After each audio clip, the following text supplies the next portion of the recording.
some negative Nelly say like, oh, well, the Niners lost Robert Saleh. That's going to really hurt this team.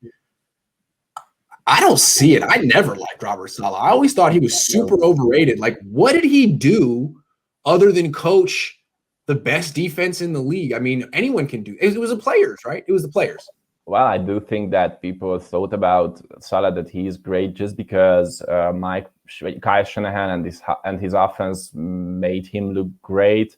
Our offense controlled the clock every time we played against any team. It was just because of Kyle Shanahan that we went into the Super Bowl a season before. So, well, it was just because of Kyle Shanahan, and I do think that that Saleh wasn't so great last season, and it wasn't just because of injuries, because he had all the talent to win games just by using our fantastic third and fourth defensive players on the defense. So. Yeah, I'm going to take it a step further. I think the defense is going to be better without him.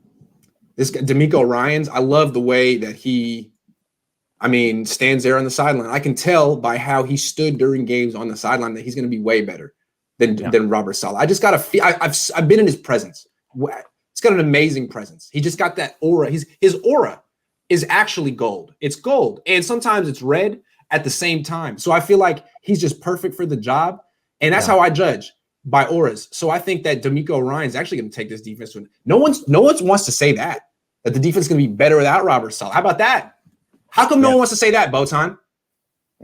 Well, I do think that the defense will be better next season. Ryan proved himself that he's a great coach. I think that he was the true leader behind Saleh during there's no question with him. Yeah.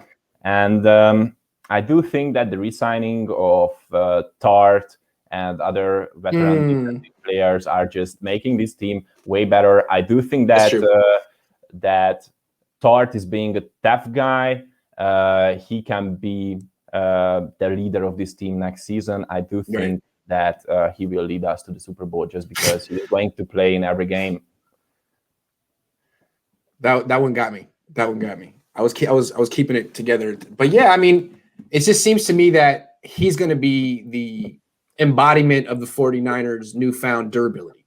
You gotta. They have an injury issue in the past, but that's one thing we haven't talked about either. The injury issue. Why that's not going to be a problem next year? Well, you bring back guys like Jaquiski Tartt. You bring back guys like him. Why would you even worry about injuries at that point? No, I don't even think it's worth discussing. I think only like clickbait clowns want to talk about injuries. You know what I mean? Like that's just negative. How can you predict that? They're always random, even if they always happen. They're random. Can't be. And the other guy is Jason Verrett, who was healthy in most of his career, but hey, maybe he just didn't want to play for those teams in which he was a part of of those defenses. And then I understand it because in the 49ers, everything is all right. The medical stuff is great. The training stuff is great. Last year's injury bug was just bad luck, nothing else. No, it was 100% the fault of the turf in New Jersey. Yeah. In fact, wouldn't be. Maybe the NFL should look into that turf. Maybe the Niners should. I think there was a conspiracy against the Niners last year that the Niners were too good.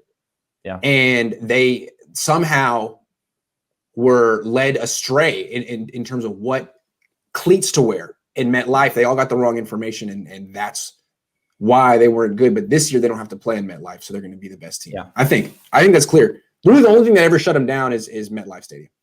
Yeah. Real quick, before we get to our last topic, Ken says Fields can start day one because it's obvious that the OSU spread O teaches QBs how to read NFL defenses on every play at every snap. Super ready day one. Yeah, if there's anything we've learned from college football and Ohio State's history is that what they do is prepare quarterbacks for the pros. They're just ready to go every time. That's the thing that we were talking about.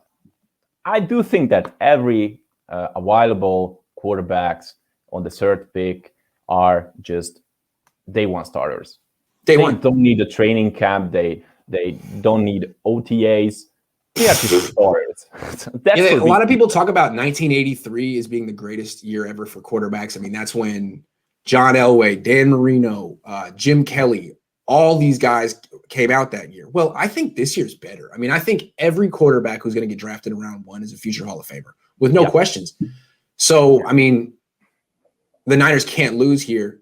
Fields is definitely ready to start day 1. And the fact that he went to Ohio State only helps his cause.